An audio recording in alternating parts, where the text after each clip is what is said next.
they use post edits when they wanted to insert words or reorder words. But if it was just a simple word error, like the wrong vocabulary, the wrong token item being used there, then they would use markings. Okay, and then this comes to the model improvements. We tried to fine tune our baseline model using the feedback we gathered from our annotators. Our baseline model was a pre-trained model from Joey NMT. It's a 4-layer LSTM encoder decoder with a 30,000 BPE vocabulary shared across the source and target side. It was trained on WMT 17 with maximum likelihood estimation. And these are the two objective functions that we have for the two different modes. So for post edits, we treat the targets or the post edits that we get as if they were new gold standard reference translations, which lets us use the standard maximum likelihood estimation objective that we have here in the lower left. For error markings, we treat the binary labels we have over the tokens as token level weights for imperfect targets, which is the same as reinforcement learning. We found it was important to tune the per class weighting so that the unmarked tokens got a reward of 0.5, while the tokens that were marked as bad got a reward of minus 0.5. And otherwise, the objective is the same, just that we weigh the log probabilities by the deltas that we have per class and use the original NMT outputs for teacher forcing. And the results are, we found that both methods or both modes actually got us the same improvement in BLEU score and translation error rate. For Meteor, there was a slight difference. Post edits got +2 while markings got +0.15. We did a small scale human evaluation and found that we preferred the system, the NMT system trained on post edits. But since markings actually take less time and users can annotate more of them, that after around 5.5 hours, markings became more efficient for the improvement that we got in terms of annotation time. And that's what we show here with the graph on the right, that we plot TER over annotation duration and show that we get similar improvements in less time. So our main takeaways from this is which mode is easier for users. We find that markings are easier for our users to perform. They take less effort and less time, but our users prefer, as a majority, they prefer post edits. And we find that with post edits, we have the problem that users will over edit, but with markings, we find that there are reduced degrees of freedom that don't let them express the corrections that they would like to make. And for model improvements, we find that we actually get the same overall improvements for both feedback modes. We have a similar maximum likelihood estimation objective for both modes.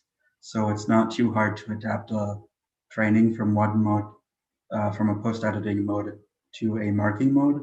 And we find that the tuning of weights is important when you use markings to train a NMT system. And we upload the data that we gathered to our university website, and we open source the interface code that I showed before.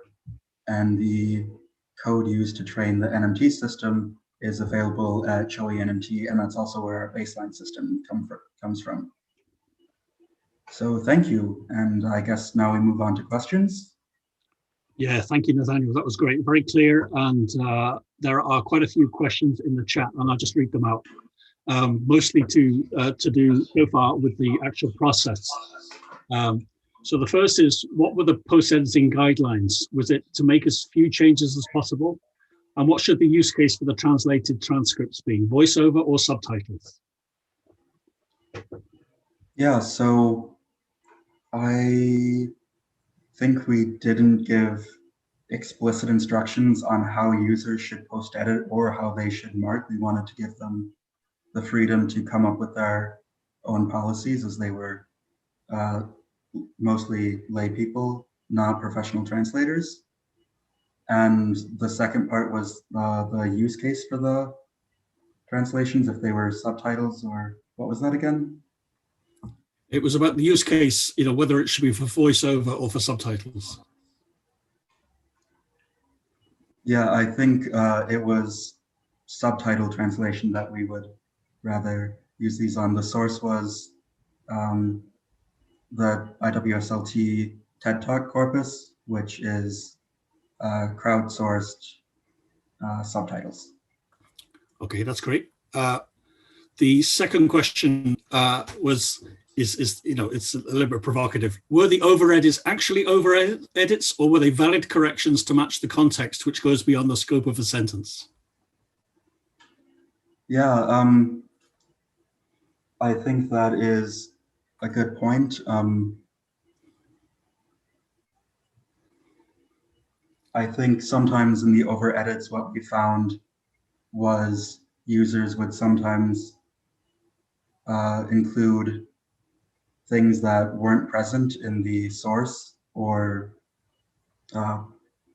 wouldn't be a literal translation. I think to rule out if they were over edits, it would have been helpful to show them the actual talk so they would have the full context of where the sentences came from. Okay, I think that's a good answer. The next question is, did you also consider marking the changes or the error types in the post-edited translations? So if we, I guess, would it have been useful to have highlighted, color-coded, for example, the parts of the sentence that the actual post-editor post-edited? That's my interpretation of the question. yeah, so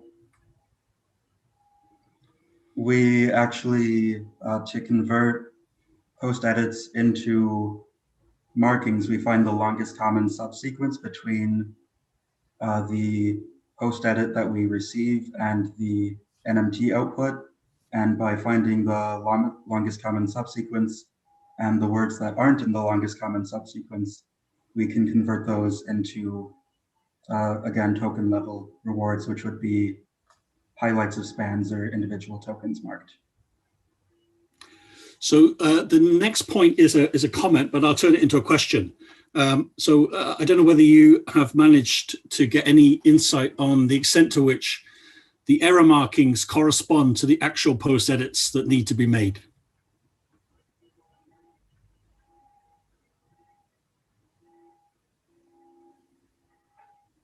Yeah, I think users' policies are so different in the two modes that it would be hard to find an overlap, and also our individual users amongst themselves have very different policies in the two modes. I don't believe we converted all of our post edits into markings in order to see what the overlap was. Instead, we tried to find what percentage of the sentence was marked incorrect or changed.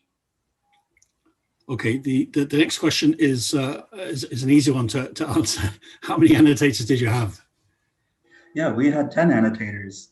8 of them studied translation, and 2 of them were from computational linguistics. Yeah, and you've already answered the next part of the question, which was to do with the instructions. But the final part of the question is, did you give them any reference at all to the differences between full post editing and light post editing? We didn't make any decision there. They could either, if they wanted to, they could have deleted the entire sentence and started over with a fresh translation, or only changed bits and pieces of words. But our users were allowed to make that decision on their own. Okay.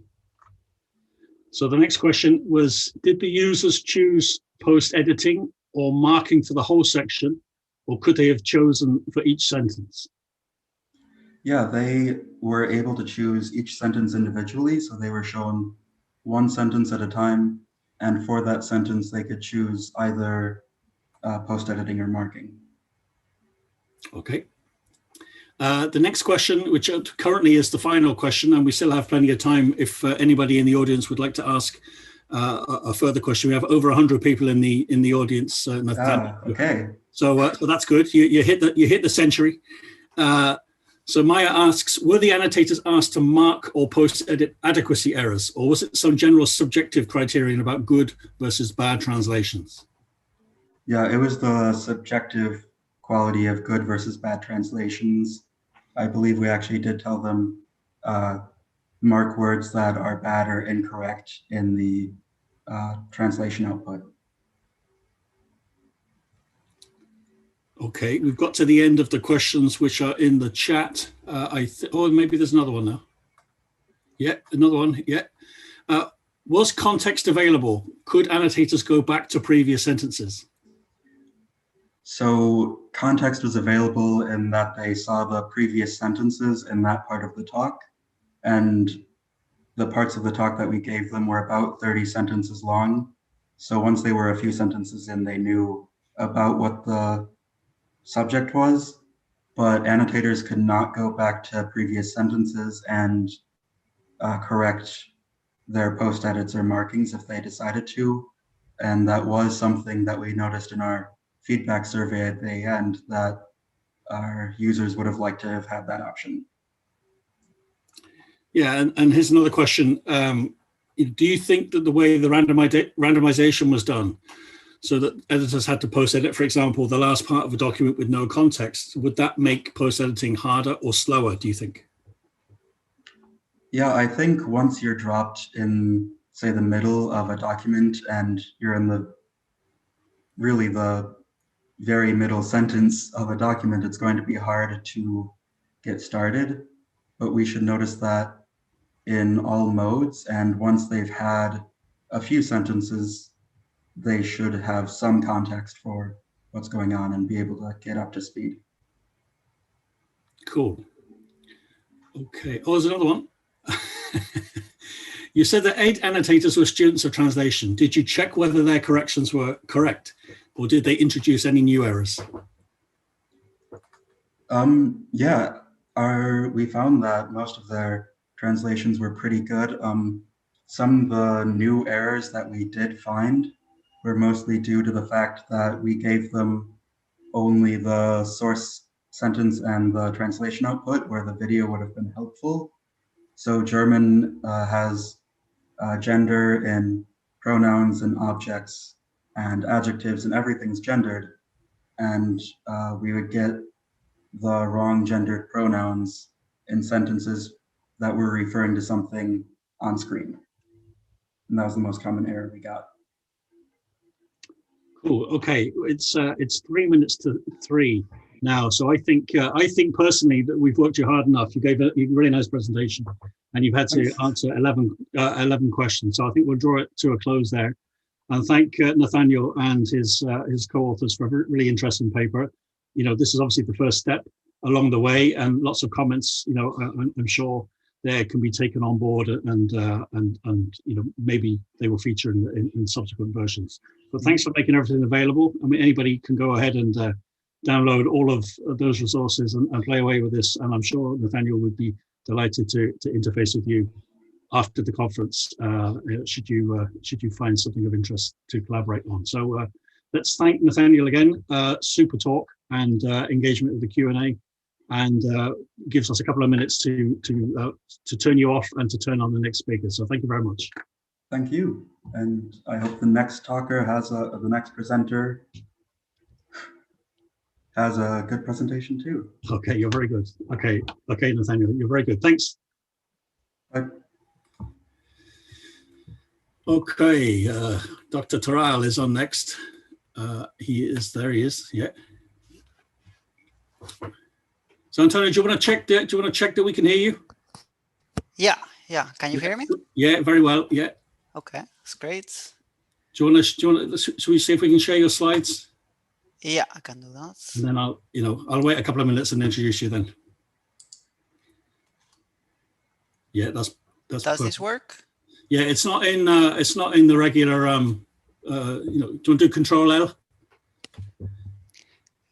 Let's see. That's it. And do you see the mouse as well? Yes, yes. Great. Okay. Cool. Of course, it's going to be interactive.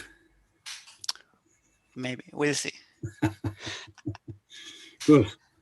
So currently you're on 19. There are 99 participants. So hopefully we can find someone to drag in to One the more. Yeah. virtual conference hall to, or maybe they're all they're all going to be streaming through the doors as we speak. We'll just hang on one more minute in case people are dialing in, especially for your talk. Hmm.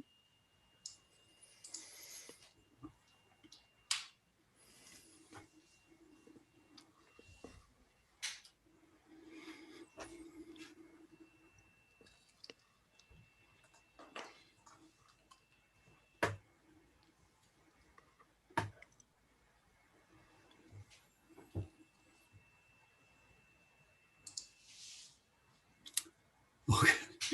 So Bram has just said that there are more people viewing on YouTube directly. So you have more than 100, even if they're not all in this in the Zoom call. Okay, it's on my laptop. It's 3 o'clock, and that's all important. So the next talk is obviously by somebody I know very well, Antonio Toral. Again, we've heard the H word a few times in this conference already. The human parity claim that was featured in Samuel Oibley's very first talk at the conference. And also, if you were tuned in yesterday to the WMT session, Barry Haddo started to talk about some previous work that, again, I was involved in with Antonio and Samuel, also with Rico Senric, where we tried to sort of empirically validate those claims. But Antonio today is not going to talk just about human parity, but also the potential for our super duper machine translation systems to be even better than human quality. So he's going to talk about that as well. So over to you, Antonio. Thanks very much, Andy. So yeah, as Andy well said, it's about claims of not only human parity, as was the case with Microsoft in 2018, but also superhuman performance. So we had both types of claims at WMT last year. So this is the table of contents. So first, a brief introduction to human parity and the claims so far. Then I'll focus on the claims I'm investigating in this paper, so human parity and superhuman performance at WMT 19. So we'll see which claims were made. Next, our reassessment and the issues we found. Next, this was not, part 4 was not in the paper, but since a few months have passed, I put there a few thoughts of going beyond analyzing what is better, and maybe it's more interesting to look at what is different. And finally, some discussion and conclusion. Okay, so for the introduction, maybe so everyone is on the same page, it's good to start by defining what we understand by human parity. So here I go with the definition introduced by Microsoft in 2018. So according to that paper, Hassan et al. 2018, human parity is achieved for a given task if the performance attained by a computer on that task is equivalent to that of a human. So if you do all the evaluation, you get some scores, and then you see that the differences are not significant between human translation, in this case machine translation, then parity is claimed. It follows for that superhuman performance is achieved if the computer is significantly better than a human for a given task. Yeah, of course, this is not new and has not only to do with translation. So actually, a famous claim predates deep learning, comes from the late 90s, and this was about chess. Then in the deep learning era, this is getting faster, I'd say, and you have human parity and superhuman performance for more complex problems. So in this case, we had superhuman performance for Go, which is more complex than chess, and also for video games such as StarCraft. And I'll come back later to these examples. So of course, we have also, and what matters to us is the claims in machine translation. So the recent claims, the first one by Microsoft, who achieve human parity on news translation from Chinese to English. And the one I'm looking at today is from WNT. And there we have human parity for German to English and English to Russian, and more strikingly, superhuman performance for English to German. Okay, so let's see a bit of how these claims are, why they claim human parity. So if we look at the evaluation, so they would have a source sentence, in this case is English, and a target, in this case is Czech, and evaluators will evaluate this, and use this in previous presentation yesterday. So if you have many translations from a human and many from a machine and many annotators evaluating all this, you'll have a bunch of numbers and then you can aggregate. So in the case of Microsoft 2018, the claim comes from the fact that the evaluations for their system Combo 6 obtain on average 69 out of 100, while the translations by a human, which is this one, reference HT, obtained 68.5, and these two numbers, when they did a significance test, were not significantly different, hence parity. Okay, so briefly I'll mention what issues we found. So there was a paper, as Andy mentioned, by myself, Andy, and Sheila, and another one by Samuel Laubley and colleagues. So we found a few issues, and Barry again went through this yesterday, so I won't go into detail. So 50% of the input sentences were translationese, so they were not original language. The evaluators were bilingual crowd workers, so non-experts, and in the reassessment, this was reevaluated with professional translators. And third, sentences were evaluated in isolation, and Samuel and colleagues reevaluated this at document level. So when we take this into account, then parity was not there anymore in that paper. Fourth issue has to do with quality of human translations, but we looked at this only from a qualitative point of view. And I'll get to this again towards the end of the presentation. Okay, so let's get into the claims that we are looking at in this paper. So WNT 19, there were human parity for German English and English Russian, superhuman performance for English German. If we looked at the issues that we've had found before and some additional ones, we see that there is no translationese anymore in WMT shared task. There is some context beyond the sentence, but we'll see that, at least in my opinion, is not enough. Still, the evaluation is done by non-professional translators. And here comes a new issue, is that for one of the translation directions, German-English, the evaluation was not bilingual, but reference-based monolingual. And I'll explain what is this. And finally, it remains open, the quality of the test sets, but we didn't look at this. Okay, so I'll talk a bit about the context and about the reference base. So there were two evaluation settings at WNT last year. The first is document level. So the evaluator sees the whole document and provides one evaluation per document. So the nice thing is that the evaluation takes into account the whole document. The problem is that there are very few ratings, hence low statistical power. The second one is sentence by sentence. So then you have a rating for each sentence, but these are shown in order. So in a way, the document context is kept. And this was the one used for official rankings. So the one from which the claims come from. So this is the first one, document base. So you see the whole source document on the top and the whole translation, and the evaluators provides a score. But as I said, this results in very few ratings, so it's difficult. And I think it's also might be also quite tough for an evaluator to provide a score for a whole document. So the second one, which is the one the claims came from, so the one we'll work with, you see now we have individual sentences. So from the WNT paper, assessment of individual segments, which are nevertheless provided in their natural order as they appear in the document. So if this is the second segment in the translation, when the evaluator will click submit here, we'll go to the third segment. So the evaluator remembers the previous one. Still, I think there is a problem with this, actually two problems. The first thing is that the evaluator doesn't have access to following sentences. So, and I think this might be useful, for example, when evaluating the first sentence of a document, the heading of a news story. So there might be some ambiguity in a heading that you need to know about more about the news story, how it evolves to properly evaluate that. But you cannot do that. You cannot go further and then evaluate back.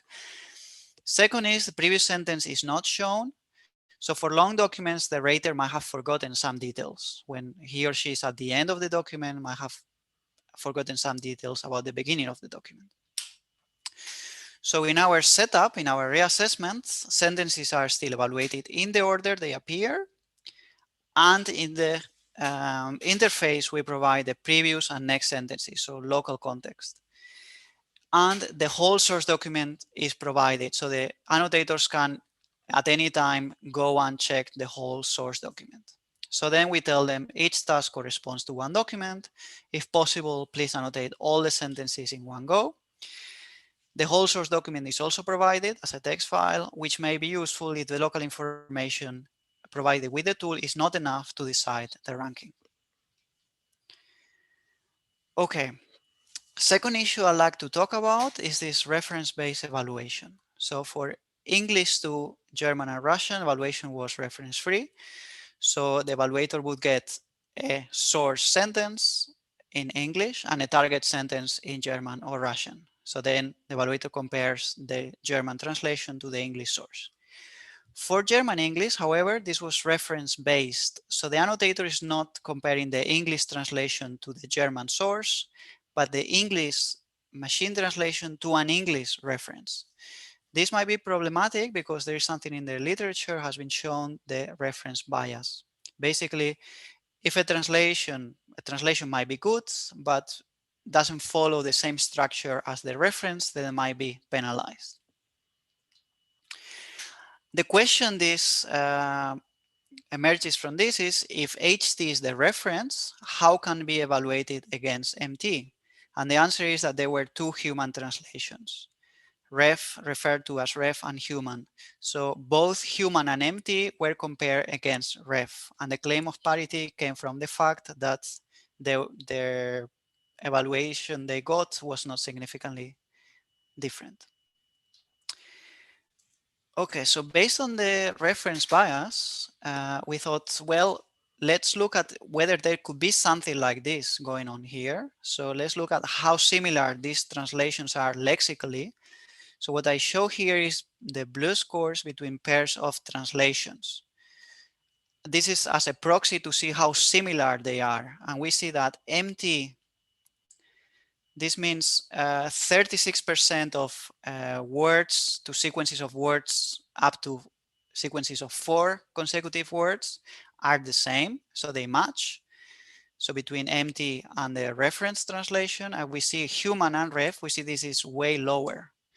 So it could well be that human was penalized because it's not so similar to reference at lexical level, so it has a different structure, but it might be correct. But because it's more different, it might have been penalized, so lower score, and lower to the fact that then it's at the same level of MT, and hence parity. So we'll see about this later. Okay, so this is our interface. So here are the instructions, but we don't have time to get into that. So we see here, we provide in bold the sentence, the source sentence the evaluator is evaluating.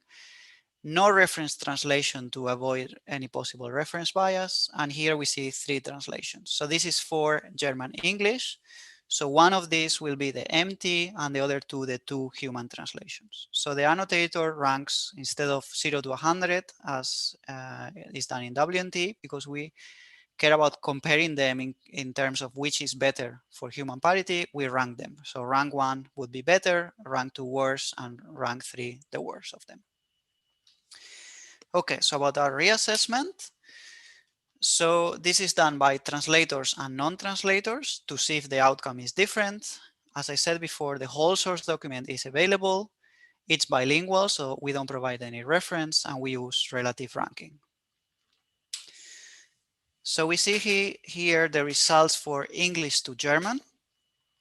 And we see the blue bars are by translators, red bar non-translators.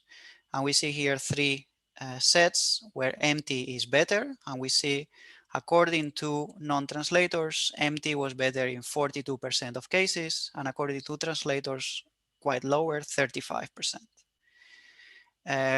In how many cases they considered they were at the same level, so one was not better than the other, and in how many cases they thought the human was better. So as you can see, the translators did a bit differently. So according to non-translators, this is parity.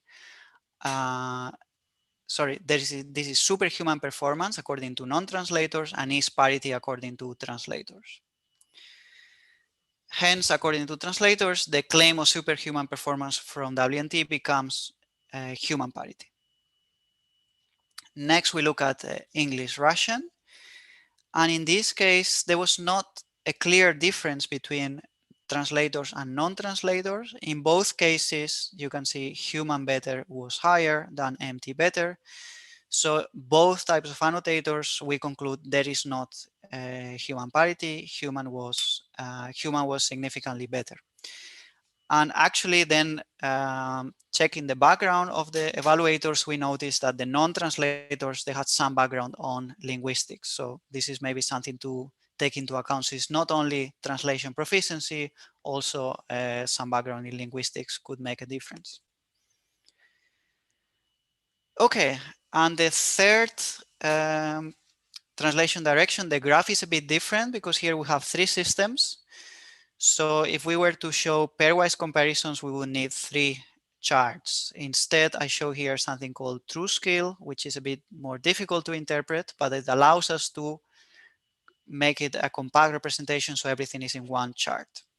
So in short here, the higher the number, the better a translation is. So what we see is that human, this asterisk here means that human is significantly better than the other 2. And we see that empty and ref are at the same level. So if you remember from our evaluation, human is better than empty and ref. And in WNT, the ref, the yellow one, was used as the reference. So empty and human were compared against this one. So it seems there was indeed reference bias because human is better here when you consider a reference, and it was further away, if you remember, when we look at the lexical similarity. So it might have been penalized in the monolingual evaluation, and what we see is that empty is not at parity with human, with this human translation, but it is at parity with this second human translation ref.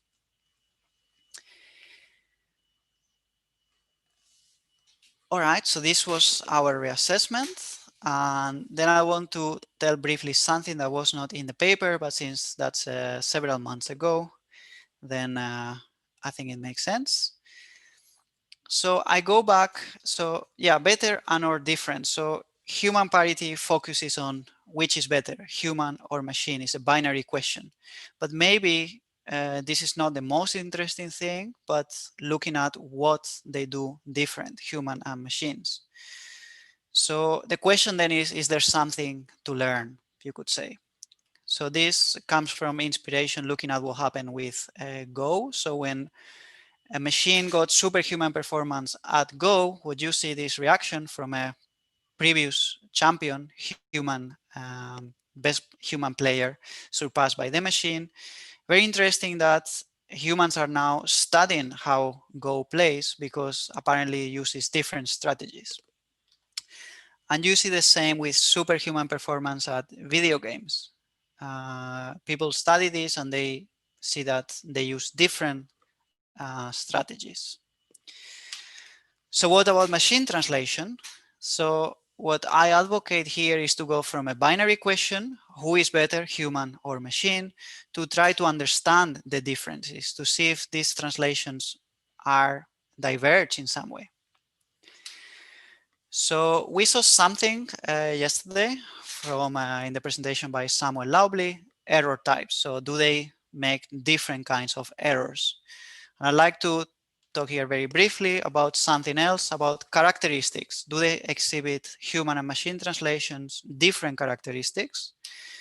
So if we consider characteristics in terms of translationist principles from translation studies, so how simple, normalized, and how much interference there is from the source language in a translation, then our ongoing results show that human level, between quotes of course, from 2019 seems to be closer to human translation than human level from 2018. So if we compare to 2018 human parity MT, we see that there is less simplification and less interference from the source language. Okay, so the last part, discussion. So we've studied the claims at WNT 19. So English, German was superhuman performance. In our reassessment, this becomes human parity. But in the meantime, the human translation has found to be problematic. And there is a very nice paper by Markus Freytag and colleagues. And they have actually released a new reference translation for this test set. For English, Russian, and German English, human parity becomes human was better, actually. Yeah, but this is 2019. What about 2020? Is there any claim since? And actually, there is one that came out just last month from Martin Poppel and colleagues. Transforming machine translation, a deep learning system reaches news translation quality comparable to human professionals. So in brief, but I really recommend you to go and read this paper. The evaluation is context aware by professional translators and reference free. So all looks good in there. And what is nice is that they go beyond this binary question I was mentioning, which is better, and actually they evaluate different types of errors, let's say, in a way like Samuel did. So they look at fluency and adequacy, and actually they find that in fluency, human is better than machine translation. But strikingly, in adequacy, they find that machine translation is better than professional human translators for English Czech, I think it was. Yeah, it remains an open question here. What about the quality of the human translation? So from this findings and so on, it comes a set of recommendations. So it comes from the fact that the gap between MT and HT is narrowing. So human evaluation should be more discriminative. Something I think in the MT community, we wouldn't care, say 5 years ago. Now we need to, because this gap is getting more narrow. So here are 4 recommendations. First is global context should be available to look at intersentential phenomena. And this has been shown in a very recent work by Sheila Castillo that actually has been shown that you need this to properly evaluate some phenomena. Reference-free evaluation should be preferred to avoid reference bias. The third one is something was not in the paper, but I came out recently talking to Alan Melby on this. And I think this is something we could look at. Translation specifications could be used and communicated when commissioning reference translation. So I think this is something we can learn from translation industry. So right now, I think at a shared task, you just get, this is a human translation, is a reference, but we don't know who is behind this human translation. So what I am advocating here is for some information and transparency, so we get some metadata. What is the experience of this human translator? Has the translation is just a translation, or has it been revised as well, and so on. Fourth, translators should conduct evaluation because we show and in other papers again and again, that they detect fine-grained translation nuances that non-translators don't see. Okay, so based on these two, who is behind? So who produces the human translation and who evaluates the translation? I finalize with two open questions. So if I go back to the definition, human parity is achieved if the performance attained by a computer is equivalent to that of a human. So the underlying parts lead to two open questions. So a human is against whom should the computer be evaluated? Against which translator? Equivalent, who should conduct the evaluation? So who decides that this is equivalent or not? So the first one, human, we go back to the claim in the late 90s. In chess, superhuman performance was claimed by IBM when a computer won against the best chess player the human race could produce at the time. So this leads to a question. Should parity be claimed in translation if machine translation is indistinguishable from an average professional translators, or only compared to a champion professional translator? But of course, this is not easy, because how we define whether a translator A is better than B? This is not something like chess that is deterministic. However, I think this is pertinent because for one of the translation directions, we've seen that there is parity if you compare to a human translator, ref, but not if you compare to another one that was referred to as human. The second one is who should conduct the evaluation. So we've seen the outcome depends on the level of translation proficiency of the evaluator. So for a fairest account, it should be translators, but most users of MT are not translators, right? So who cares?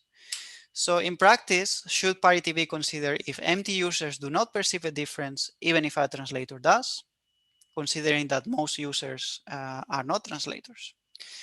So I don't give answers, these are just open questions. And to finalize, I'd like to thank WNT for releasing all the data and the evaluators that took part in the reassessment. And just to mention that all the data from the reassessment is available on GitHub. The link is on the paper. And thanks for listening. Thank you, Antonio. As ever, very good presentation. We have a number of questions in the chat. We won't be able to get to all of them. So if I don't get to your question, please type it into the Slack and Antonio will answer you there. I was just going to abuse my position and make a point that you just made right at the end. I mean, if you were to switch reference and human, then I guess that the MT system wouldn't even achieve human parity, because the difference in blue score between the MT system and the ref and the MT system and the human were interestingly different. So it's kind of random as to which one you choose, which of those two human translations you choose as the reference. And if you were to swap them around, I doubt that you'd even get what people claim to be human parity. Yeah, in this case, it's the interesting thing, I think, is that this one, so it has more similarity, right, to MT than this one. But actually, when you don't have a reference, you see that it was worse. And this is striking. I think this goes back to which translator, because both were commissioned to an LSP. So in theory, both comes from professional translators, and both should be equally good, let's say. We shouldn't see such a difference as we see between the blue and the yellow. Maybe this, the fact that this was the yellow and is closer lexically to MT could mean that it was post-edited, maybe. Yeah. So around slide 8, I think it was, you talked about translation ease, and you said there was no translation ease, and somebody's asking, what does that mean in the context of WMT 19? Right, so this, Barry explained it quite well yesterday. So in previous editions, the test sets were bidirectional. So for English, German, you will have that the half of the English was original and the other half was translated from German. So that was an issue there, and we've shown that that was easier for Eamt actually. But from 2019, all the test sets go in one direction. So the English German would be original English, German translated from English. Good. Okay. Next question. Samuel asks, evaluators were shown the previous and next sentence for every sentence to be rated. In your paper, they had access. They also had access to the entire source document in a separate file. Did the evaluators actually consult these separate files, and if so, to what extent? Yes, nice. I think I reported this in the paper, and if I remember well, strikingly maybe the non-translators looked more at the whole document than translators. Maybe they were less confident. Yeah. Okay, and there's a comment from Anna just saying that just because something is better doesn't mean it's correct, but that's I think that goes without saying. Do you think that non-translators for German and English prefer Eamt because they think that a good translation should be a more literal translation? Yeah, it could be. So we didn't analyze. It would be nice to analyze. So in these cases here, let's see. In these cases, when they see Eamt better, to analyze which ones are here by non-translators they think is better and translators don't think so. What kind of things are there? And the data is available, so anyone is more than welcome to look out for that. I don't speak German, so. Okay, I'll squeeze one last question in, Antonio, and then we'll have to move the others to the Slack. Sure. Did you test interference from the source? And if you did, is it at the lexical or syntactic level? Yes, interference from the source was looked at by looking at how surprised a language model of part-of-speech sequences of the source is to see the sequences of the translation. So it's in a post-editis paper I had last year at NT Summit is explained in detail. Cool. Okay. Well, we've reached our allotted time, and the third speaker in the session is with us. So I'll have to draw a halt to proceedings there, but there are many more questions, as you'll see if people are good enough to transpose those to the Slack, and I'm sure Antonio will be there to answer any questions you have. So thanks again, Antonio. Super talk, and I'm sure this debate will go on and on and on and on and on. Until past my retirement, thank God. So thanks again, Antonio. You're very good. Thanks very much, Andy. Yeah, okay. There's a virtual round of applause. There's 101 people in the room, so you did make it there. So speaker number 3 is Ji Hyung, I think is here. Yes, hello. Yes, hello, hi. Good. Okay, I can hear you very well. So so before I introduce you, let's see if we can see your slide. Okay, I'll share my screen. Is everything good? Yeah, that's good. Yeah, okay. So, okay, so our third and final speaker, so is Ji Hyung is here. This was work done at Papago. And again, following on from Lucia's, keynote this morning on quality estimation, this was a new technique which showed very good correlation with human judgment using, what has cropped up in many of the other talks using these large pre-trained language models, which are, all the rage these days. So, Ji Hyung, over to you. Yes, thank you for the introduction. And I noticed that this topic is quite controversial, so please enjoy. So my name is Jeong Moon, and I'm going to be presenting revisiting round-trip translation for quality estimation. Yes, and this work was done when I was in Papago. First, I'll briefly introduce what quality estimation task is, and then move on to round-trip translation-based quality estimation, which was studied in the early 2000s. Also, I'll introduce the pre-trained language model, namely BERT-based metrics, and then show how we revisit round-trip translation-based quality estimation by employing those metrics. The quality estimation task can be divided into system level and sentence level. For the system level, the goal is to estimate the quality of empty system without references. As for the sentence level, the goal is to estimate the quality of translated sentence without any reference. And recently, the QE as a metric task is proposed to compare the QE methods with the widely used reference-based metrics, such as BLUE, character F, and meteor, etc. And it was enabled by using the same evaluation metric, Pearson correlation coefficient for system level and Kendall-Stau-like formulation for sentence level.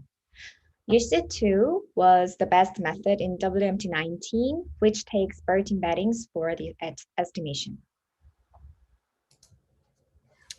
Speaking of round-trip translation-based quality estimation, using RTT seems like a natural choice when no human-produced references are available. Owing to this, before 2000s, it was one of the methods used to evaluate empty system without proper references. In the early 2000s, this practice was not recommended to be used. This claim was largely supported by the poor correlation between BLUE for reference and translated output and BLUE for input and RTT. We named this method as RTT BLUE. However, when it comes to human evaluation, positive correlation is found, which implies if a suitable semantic level metric is provided, RTT-based method can be used for MT evaluation. Meanwhile, recently introduced BERT-based model and metric have shown their efficacy. Sentence BERT, namely SBERT, is specifically designed to derive semantically meaningful sentence-level representation. And the BERT score leverages BERT wordpiece embeddings to compute sentence similarity. More specifically, BERT score calculates cosine similarity of pairwise wordpiece embeddings and use the similarity metrics to compute recall, precision, and F1 score. They also suggested IDF weights for each wordpiece to penalize frequent wordpieces such as article or US token. In this experiment, we use F1 BERT score with IDF weights. With these recently introduced metrics, we revisit round-trip-based quality estimation. To reinvestigate RTT-based QE, we first verify how sensitive are the QE methods to back translation systems. Then we choose one of the suitable back translation system and expand RTT-based quality estimation results on various language pairs, which was appeared in WMT19. And we further experiment the robustness of the QE method towards 4 translation system, since all submitted empty systems in WMT19 were neural machine translation. Finally, we see the relation between paraphrase detection ability and RTT-based QE methods performance. Due to the nature of round-trip translation-based metrics, back translation system is necessary. So we compare 2 types of back translation models, which are the system trained solely on WMT German to English, news task corpus, and online system. We note that for language pair, English to German, was the language pair where the most systems are submitted. The reason we choose these models is quite obvious. The trained back translation systems could be considered adequate to evaluate the WMT submitted for translation systems, since both systems are trained on the same domain. On the other hand, online systems could also be desirable because the online systems are trained on a huge amount of corpus mixed with various domains and would outperform the trained models. If the online systems show more favorable results, then RTT-based QE metrics can be more practical in terms of the easy access to a BT system on any language pair. For trained BT system, we use Facebook FAIR, the best system in WMT19 on German to English, and the Transformer Big model saved at 10K, 20K, 40K, and 100K iterations during training. We also try 3 online systems, namely Google, Microsoft, and Amazon, and each system was requested on October 2019, November 2019, and December 2019. And according to the table, RTT BERT score and RTT SBERT not only outperform the other metrics, but are also robust to the type and performance of the BT systems. On the other hand, RTT Blue and RTT Character F are sensitive to the performance of the BT systems, and the correlations fall behind RTT BERT score and RTT SBERT. Since back translation systems scoring low blue have less chance of having same word orders in RTT as with input sentences, the performance of surface form metrics RTT Blue and RTT Character F decrease more sharply than RTT SBERT and RTT BERT score. The best correlation of each metric is accomplished when the online system is used for back translation system. The back translation system's blue score does not always guarantee the RTT-based QE metrics reliability, but could be used as a proxy. Based on the previous results, we choose one of the online system, Google, which supports all 15 language pairs appeared in WMT19. 15 language pairs we used are English to Czech, German, Finnish, Gujarati, Kazakh, Lithuanian, Russian, and Chinese, and vice versa, except Czech. We conduct the same experiments as in the WMT19 metrics task. Individual best results of previous methods and issue 2 are provided to compare RTT-based QE metrics within the same reference-free metrics. We also include commonly used reference requiring metrics, namely Blue, Character F, Secular Blue Blue, Secular Blue Character F, to see how far QE metrics can get without reference translation. This table shows Pearson correlations of system-level metrics with human judgments, and the best correlation of QE as a metric within the same language pair are highlighted in bold. Except German to English, BERT-based RTT methods outperform RTT Blue and RTT Character F, and for others, show comparable results. However, as we can see, QE metrics still far behind the reference-based metrics on average. Surprisingly enough, the high Pearson correlation coefficients are mostly achieved on low-resource language pairs. We suggest that this probably due to the high variance of the system's DA scores, which implies distinguishing good systems to the bad ones is relatively easy.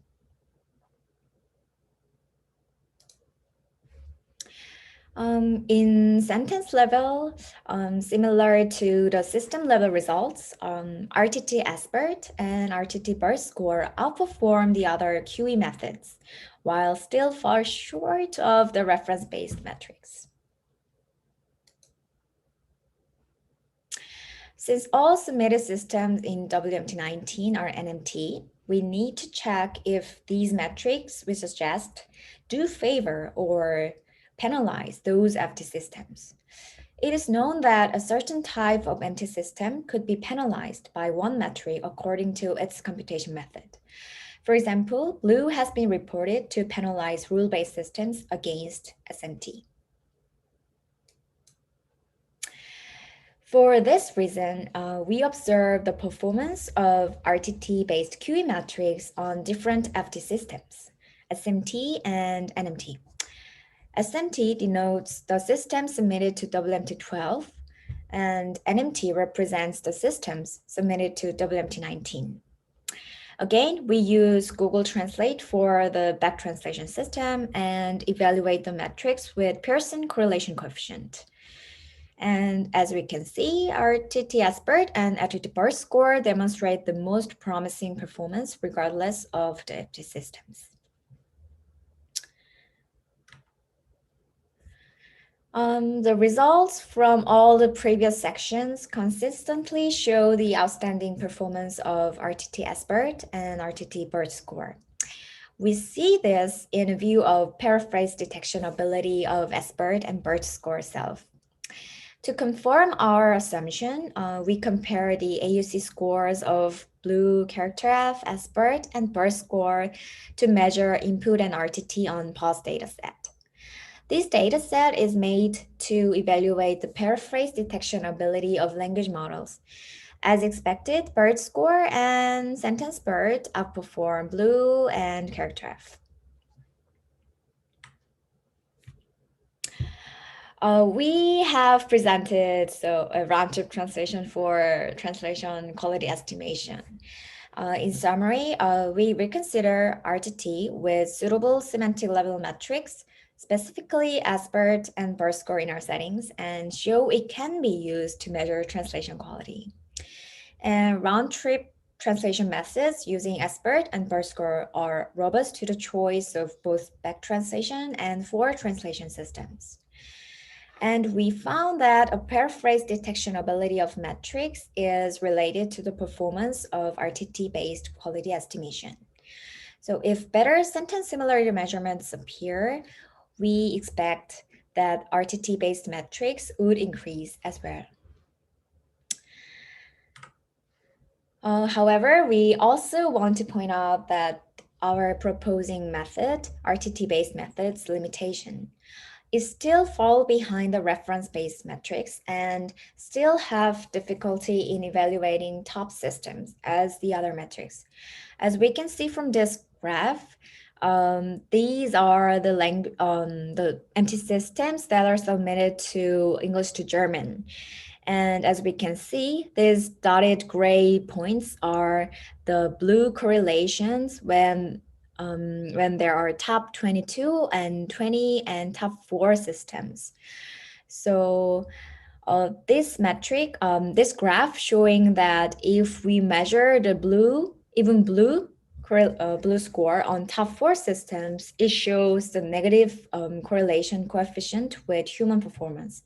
And this tendency is still the same with our proposing method. And so we carefully suggest to use this idea. If you are not available for references, but able to use well-performing translation system and language model, we might see that RTT SBIRT and BERT score would help. And this is my presentation, and thank you for listening. Young, that was great. Thank you very much. Very clear. I know that Andre can't post his questions in the Q&A, but he's posted it in the chat. So making the bridge to the previous talk by Antonio, do you have any insights about how quality estimation as a metric could be generalized to the document level and what the challenges there would be? Insights about how to the document level.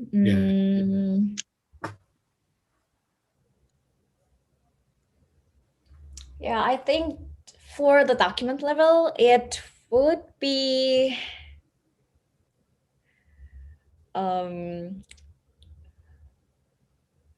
I think it can also be generalized to document level, but the challenges would be the NMT model itself, because currently NMT model is struggling at doing context-aware document level translation. So the challenges would be the length of the sentence to translate, and also the current BERT measures is still struggling at long sentences. So these could be the challenges.